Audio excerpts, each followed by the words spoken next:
In this video, I want to show you how to schedule a Microsoft Teams meeting right within itslearning. Let's get started. So I'm in my itslearning course. I'm going to go to the Resources tab, and I'm going to go into the folder where I want to put this class meeting, and I'm going to click the Add button, and I'm going to recommend that you add the Microsoft Teams meeting in a note. So from the Resources, I'm going to choose Note.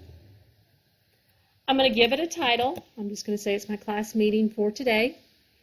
Now down here in the text box, look here on the Rich Text Editor toolbar, and you're looking for the Teams meeting icon. It looks like little Microsoft Teams, it's just not purple. Mine is to the right of the embed code icon and to the left of the little puzzle piece. So find that icon, click on it. A little pop-up is going to come up, and it's going to ask you to sign into Microsoft Teams. Click on Sign In.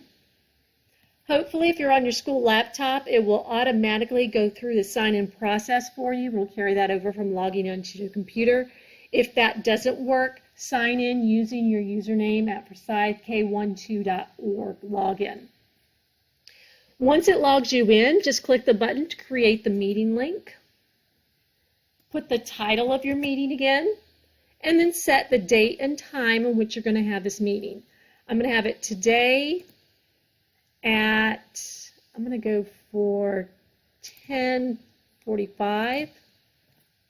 So I'm going to type this in. Notice you can choose things other than from the drop down. So I'm going to do 10:45, and then I'm going to have it be an hour. And once again, I'm going to type in 11:45 here. And then I'm going to hit Next.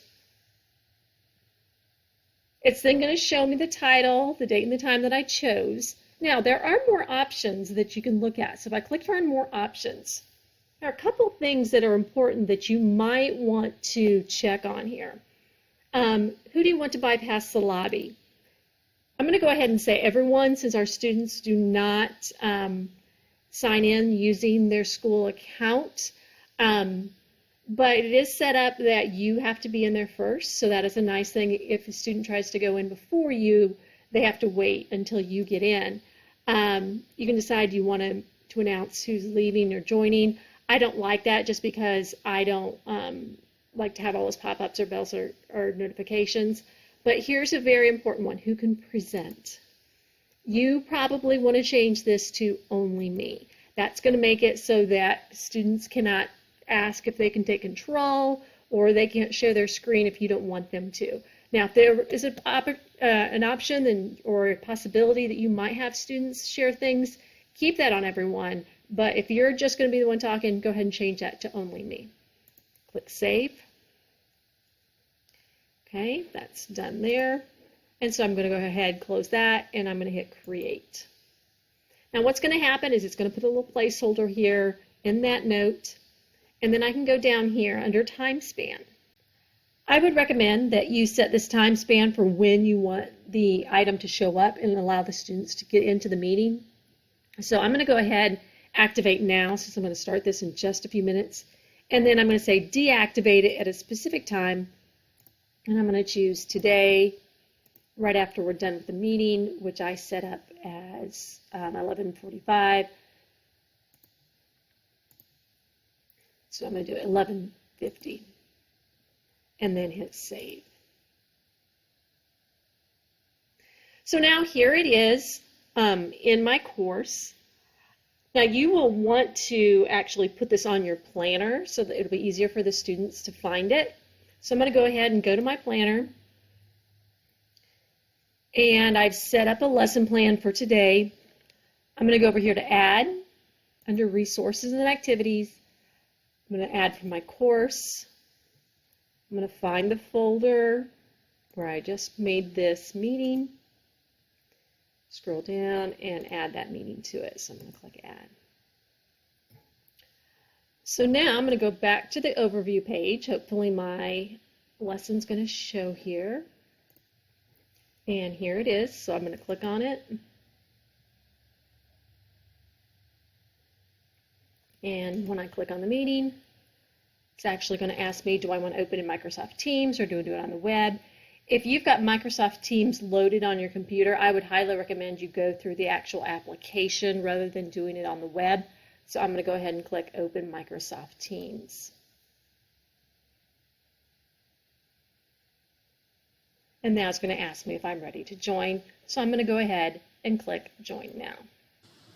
Now I've switched over to a student's account and I'm in my course as this student.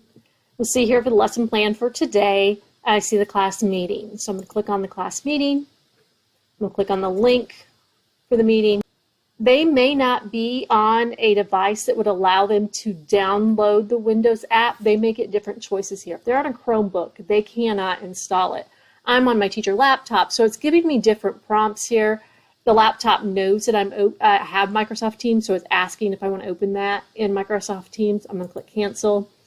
For a student, I highly recommend that they just do continue on this browser. So that just means that Teams is going to open on the web for them. Once it opens, you might want to be including some kind of a direction to your students. Do you want them to be able to use their microphone and their camera? I'm going to go ahead and say allow for right now, but once again, you tell your students what you want. You may want them to use a microphone, but not their camera. So just be sure that you have that discussion with your class. I'm going to go ahead and turn off my camera, leave on my microphone, and I'm just going to, this is an FHS student, and I'm going to click Join Now. So here I am, logged in as the student. Now I want to show you a few features about Microsoft Teams, just to make sure you're aware of them. Now don't let this freak you out. I want to tell you what you see on the screen right now. Over here on the left side of the screen, this is where I'm logged in as the student. You see my initials on the screen because I'm in the meeting with the student. On the right side of my screen, this is what I see. This is where I'm presenting. This is me. I've got all microphones, cameras, and everything turned off. To share information with your students, all you need to do is hover so this little menu bar comes up. You click this share icon, the rectangle with up arrow, and then it comes up with choices of things to share. Now notice, I can just share my desktop. That means anything that's on my desktop will show and I can manipulate through things. I like that option, but be careful. Make sure you don't have your email up. Make sure you don't have anything that might be sensitive for students to see. If you're going to show a video, notice you do need to check this box here that says include system audio, so that when you play the video, kids will actually hear the sound.